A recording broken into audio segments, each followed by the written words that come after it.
Olá pessoal, tudo bem? Assim que ficou a lareira feita de caixa de papelão. Eu não consegui filmar quando eu fui fazer, eu tô mostrando pra vocês ela pronta. São duas caixas do mesmo tamanho embaixo de um lado, duas do outro lado, tem que ser tudo do mesmo tamanho.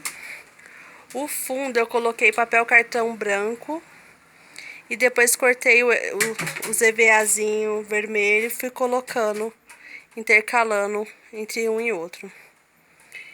Em cima também é caixa de papelão, daquelas de miojo, duas daquela. Foi assim que ficou. A lareira já tá pronta.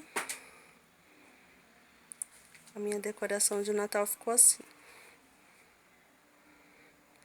O meu ajudante. Oi, pessoal!